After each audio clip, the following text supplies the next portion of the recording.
Something that is strange about your 20s.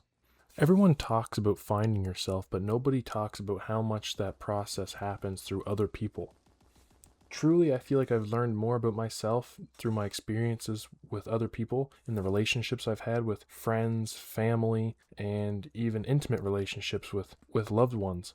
The relationships you fall into, the ones that almost work, the ones that fall apart without a clear reason.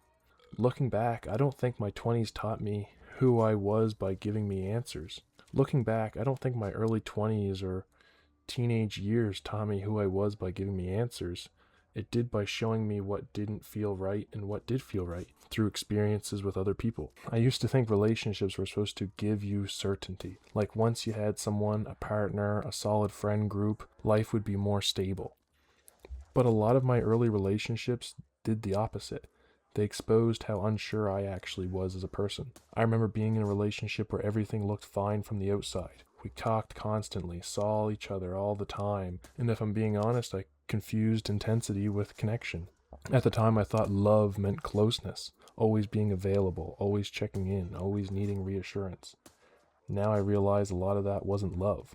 It was fear dressed up as effort. There's a quote that says, "Love is not about possession, love is about appreciation." And I didn't really understand that until I experienced what it felt like to lose myself in someone else. At the same time, friendships were changing too. Sometimes quietly, sometimes painfully. There were people I thought would always be there, the ones I imagined growing old with in some version of life.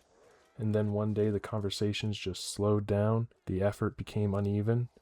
No big fight, no dramatic ending, no beef, just distance. It just naturally grew apart. That was hard for me because I took it as a personal failure, like I wasn't enough to keep people around, like I should have checked in more, like it was something I did wrong. But over time I realized something that shifted how I see friendships. Not every connection is built to survive every version of you. Some friendships exist to get you through a phase. Others grow with you. And some only work as long as neither of you changes too much. Change is a very important word to use in this case. When you're in your early 20s, in your late teenage years, changes happen all the time. You have not developed into who you truly are. We change who we are as a person so many times as we grow older. Me being in my mid-20s, I still change how I act sometimes. Maybe not as much as I was in my late teenage years, but I still do. It's almost like there's different versions of myself.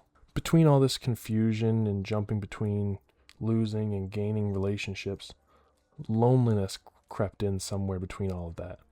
Not the obvious kind, not being physically alone, but the kind where you're surrounded by people and you still feel disconnected and uncomfortable and like you truly are just by yourself, even though you have friends and family around you. I used to fill that feeling by staying busy, talking to anyone, saying yes to things I didn't really want to do.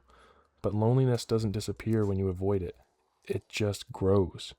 And that's when I started realizing how important boundaries actually are, even though no one really teaches you how to set them. And when I'm talking about boundaries aren't about pushing people away, they're about deciding what you allow close. In my early 20s, I didn't have boundaries. I had a tolerance, and there's a big difference. I tolerated mixed signals. I tolerated one-sided effort in friendships. I tolerated friendships that drained me because I was scared of being alone. Psychologists actually talk about how people with weak boundaries often experience higher stress and emotional exhaustion because they care too much, not because that they care too much, but because they don't protect themselves enough. That was me. Slowly I started learning that being alone isn't the same as being lonely, and being needed isn't the same as being valued.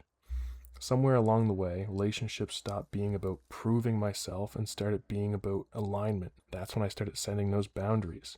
Who feels calm to be around? Who respects my time as I respect their time? Who listens when I speak instead of just waiting to talk? Those questions changed everything.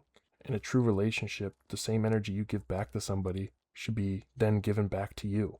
It's a cycle when you think about it. Looking back in my early 20s and teenage years, relationships weren't failures, they were just feedback. And like all things, you gain experience with them. And you start to truly learn how to navigate your way through what works best with you. They showed me where I was overgiving, where I was afraid to speak up, where I confused attachment for love and familiarity for friendship. If you're in your 20s and feeling confused about the people in your life, that doesn't mean you're doing something wrong or that they're doing something wrong. It just means you're paying attention to things. This decade in your life and this chapter isn't about getting relationships perfect. It's about learning what kind of relationship you don't want to repeat. Create boundaries.